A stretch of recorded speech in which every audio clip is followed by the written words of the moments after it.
The intelligence that has been declassified and released is irrefutable. I'm going to let Karoline speak to Secretary Rubio. I'll speak to both questions. First, on Secretary Rubio, he put out a statement in 2020 following that Senate Intelligence Committee report, and he said what they found is troubling. We found irrefutable evidence of Russian meddling, which the Director of National Intelligence just confirmed for all of you, that Russia was trying to sow distrust and chaos. But what's the outrage in this that Secretary Rubio did not say at the time, the Democrats were saying at the time, is the fact that the intelligence community was concocting this narrative that the president colluded with the Russians, that the president's son was holding secret meetings with the Russians. All of these lies that were never true. The relationship between Kaitlan Collins and Karoline Leavitt just blew up. Leavitt delivered one of the most vicious smackdowns we've ever seen in a White House news conference. Collins was out to incite conflict and undermine the Trump administration, as usual, but Karoline refuses to accept it. She is cunning, stubborn, and always obstructing Kaitlan. What's best about it? Every sexy moment is ready for you. Hold on tight, it's going to be insane. Mr. Gabbard, you referenced the past intelligence reports and assessments on this, including that 2017 one that was signed off, as Ed noted, by every Republican on the Senate Intelligence Community, including the acting chair of the time, now Secretary of State Marco Rubio, who said in a statement that they did not find any evidence of Russian collusion, but they did find, however, is very troubling, and they found irrefutable evidence of Russian meddling.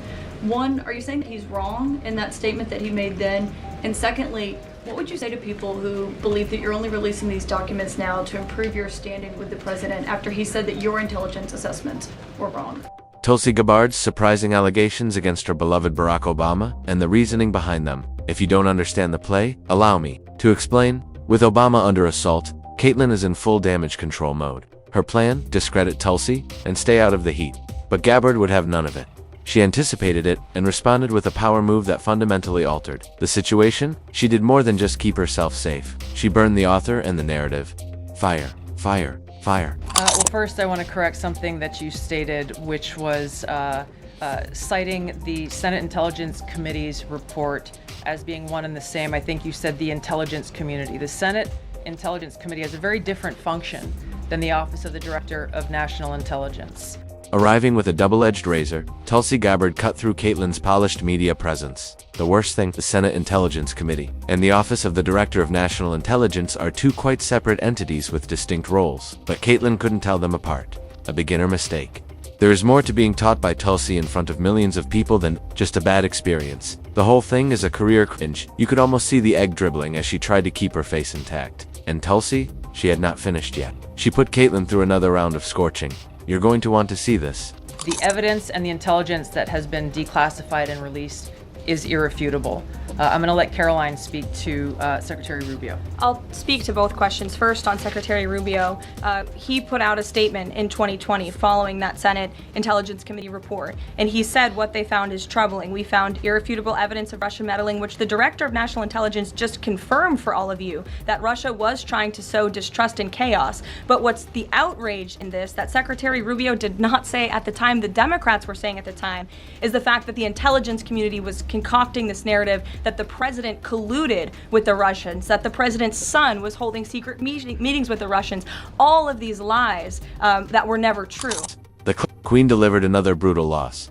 Karoline Leavitt just now brought some new life to the room. This time, she targeted Kaitlan Collins for trying to twist Marco Rubio's comments into something they weren't. According to Collins, Rubio was a former anti-Trumper who had switched to MAGA allegiance and was allegedly confirming Russian infiltration to stir up unrest in the US. But here's the twist. Rubio never claimed collusion between Trump and Russia. That narrative was crafted behind closed doors by the Democratic apparatus and disseminated by its media representatives. It did not sit well with Leavitt. She brought data, context, and a wrecking ball. In real time, she shattered the spin and exposed the deception. Pure, unrestrained, and inevitable. Karoline is doing more than just responding. She is taking the initiative, altering the situation, and producing hits that have an effect. Additionally, it seems to me that she is just beginning. And he also said at that time, we discovered deeply troubling actions taken by the FBI under Comey, particularly their acceptance and willingness to rely on the Steele dossier without verifying its methodology or sourcing. The Steele dossier that many outlets in this room ran as the gospel truth, and it was cooked up and paid for by the Clinton campaign. That alone is courageous. Karoline Leavitt definitely earned her flowers for igniting the fire in that press. Briefing room, especially in those media outlets who had formerly revered the Steele dossier as hallowed literature, unadulterated political passion without any research or fact-checking. I can very clearly recall the media frenzy after the dossier's publication. Every political show and late-night section clung to it like the plot for the next political book. They used it as a launching pad for their endless conspiracy theories about Trump and Russia. They did more than just report on it. They made up fantastical tales about it, as if it were primetime drama. Then the truth came out. The majority of the report consisted of unsupported hearsay and political fabrication. They caught the media in the act. Karoline Leavitt made sure that everyone could see how embarrassed they were. She wasn't simply calling them out, she reminded them that their credibility was completely destroyed in front of the nation. As for your second question, Kaitlan, I think who is saying that she would release this to try to boost her standing with the president? Who has said that? Well, the president has publicly undermined her when it came to Iran. He said she was wrong. He told me that she didn't know what she was talking about. That was on Air Force One on camera. The only people who are suggesting that the Director of National Intelligence would release evidence to try to boost her standing with the president are the people in this room who constantly try to sow distrust and chaos amongst the president's cabinet, and it is not working. Another biting article from Karoline Leavitt, who is rapidly becoming known as one of the boldest and most astute press secretaries to ever stand behind the White House podium. This time, CNN's Kaitlan Collins served as bait, suggesting that Tulsi Gabbard only disclosed startling details about Barack and Obama to curry favor with President Trump. But Karoline wasn't biting. She abruptly stopped it, saying categorically that Tulsi never said, mentioned, or even hinted at such a motive. The whole story, it was just another left-wing dream, Karoline said. Fabricated drama designed to cause division within the Trump administration. And as Karoline methodically dissected the false story, fact after fact, Kaitlan was obviously losing her mind. You could almost feel the horror growing as her perspective fell apart in real time. The cameras are rolling and that room is silent. One of the scariest and most amazing sights you will see from the briefing room. Look at it. I will just answer your question directly. I am with the President of the United States every day. He has the utmost confidence in Director Gabbard. He always has. He continues to. And that is true of his entire cabinet, who is all working as one team to deliver on the promises this president made. Karoline Leavitt's burial of Kaitlan Collins in the press briefing room was the last nail in the coffin. A surgical operation was performed. There was a simple takedown that revealed everything. There was no twist or space for maneuver. Karoline exposed what we have all seen for years, the left's obsession with toppling Trump at any means, including fabricating tales, snipping recordings, and twisting the facts to fit their narrative. That time, Kaitlan utilized a little excerpt from Tulsi Gabbard's 18-second statement on U.S. actions in Iran.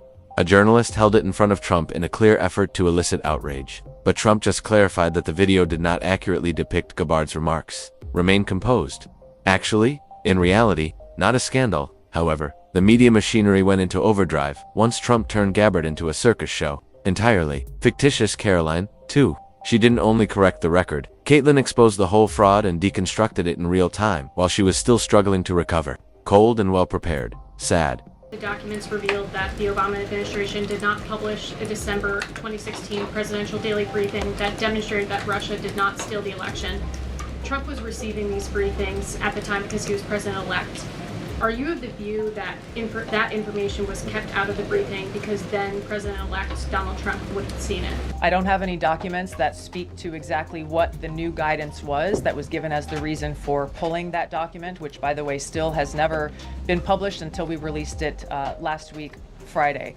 One could assume that they didn't want President Trump to see a document that came from the intelligence community that would contradict the Russia hoax narrative that began through the Hillary Clinton campaign with the Steele dossier. Democrats like projecting an image of being morally upright, but let's break through the act. It's just smoke and mirrors. They accuse Trump of being dishonest, but their own tactics are nothing compared to that. This is the reality. The accusation of Russian collusion was a lie, and they knew it. They had the intelligence, the briefings, and the hard data. But instead of being forthright, Barack Obama and Joe Biden chose to remain silent. In an attempt to undermine Trump and sway the public, they accepted the lie and disseminated the Steele dossier like gospel, rather than clarifying the facts. Now the mask is being removed. No party is standing up for democracy. It's the one who has been exposed as the mastermind behind a well-crafted illusion. The same people who promote transparency and truth were also peddling a political fantasy. Karoline Leavitt is right to criticize them. The American people need the truth, not spectacle. And now, at last, the longest-running show on the left is ending. You or the White House believe that the Supreme Court's immunity decision protects Obama from prosecution? And he wants to see all those who perpetuated this fraud against our country, who betrayed our country and the Constitution, to be thoroughly investigated and held accountable.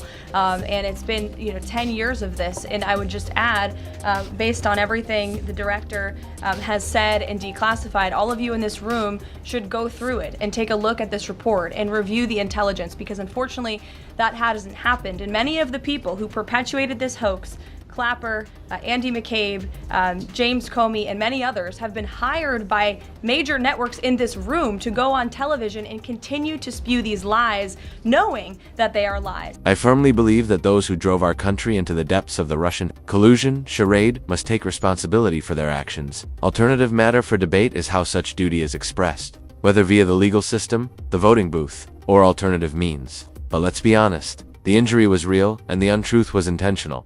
Is it possible to prosecute Barack Obama? That decision will need to be made by the legal system and perhaps the Supreme Court. But there is little doubt that his inner circle, many of whom Karoline Leavitt explicitly identified, was crucial to the execution of this political drama. They utilized federal power against an incumbent president, purposefully spread false information, and undermined public trust. Such abuse cannot be disregarded. The American people demand justice. Thus, the days of political elites slipping by with no consequences must end. Not everything was going according to plan. Clad in suits and protected by authority, this was well-thought-out sabotage. Flashback to 2016 and the years after, the entire Trump 1 presidency was embroiled in this scandal that was perpetuated by the Democrat Party, who went on television and told the American people Donald Trump is an asset of Russia. It was a lie. They always knew it.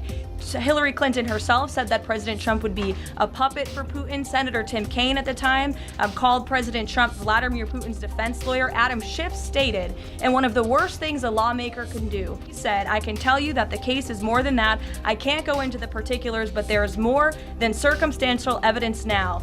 And not enough people in this room, not enough journalists in this country pushed Adam Schiff to say, what are you talking about? What evidence do you have? It wasn't just a failure to confront legacy media, it was the narrative. Instead of reporting the news, they were advancing the cause by siding with the Democrats. Don't let Donald Trump run for office again. Objectivity and integrity were given up. They didn't care how flimsy the supposed evidence was, as long as it damaged Trump's reputation and on the front page. No research, no reliable references. Journalism was supplanted by clickbait, and reporting amounted to nothing more than political theater. They spread, exaggerated, and sold the lie to the public as reality rather than just repeating it. And when the truth was finally exposed, there were no apologies or retractions, just silence. And, in the hopes that we won't remember, a quiet transition to the next contrived dispute. But no, we have not, because the consequences, the division, the distrust, and the deterioration of democracy are still being felt. This was not a monitoring group of reporters. They were political operatives with press credentials who were let free with a specific goal in mind, by revealing the network of collaboration between party leaders and the media. Karoline Leavitt exposed a premeditated assault on truth itself. Now that the lies have been revealed, the next step is clear: accountability. The era of unchecked power and media-driven dishonesty must end. From now on, that brings an end to today's video. If it opened your eyes, hit the like button and subscribe for more. We appreciate you watching. I'll see you at the next one.